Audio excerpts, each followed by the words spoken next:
Andrew Beswick is from Amnesty International and says that regardless of the location, offshore processing isn't the answer.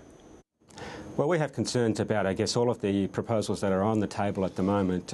We don't believe there is a quick fix solution to the issue of asylum seekers attempting to get to Australia by boat.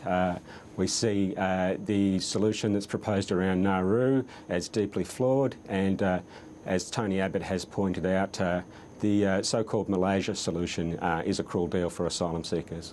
Amnesty is, of course, opposed to any offshore processing, but do you accept that it could perhaps stop the boats and the loss of life that entails?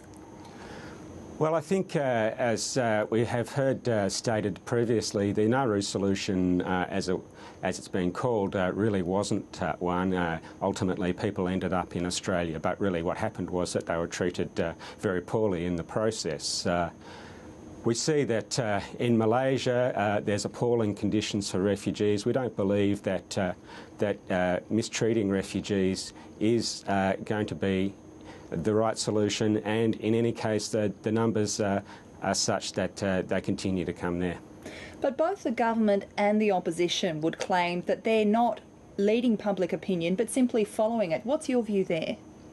Well, I think the public is rightly concerned. It's very disturbing to see people getting on risky boats and in fact drowning, as we saw this week.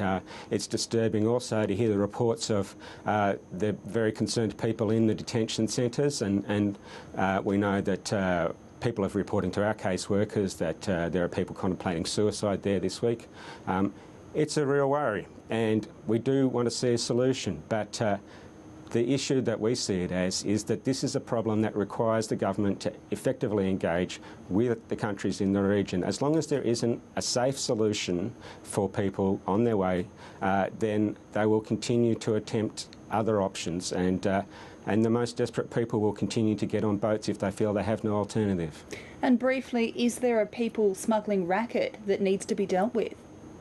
Certainly people smuggling is a concern, and we want to ensure that those people are brought to justice, but we don't believe that punishing the victims is the answer. Andrew Beswick from Amnesty International, thanks for joining us. Thank you.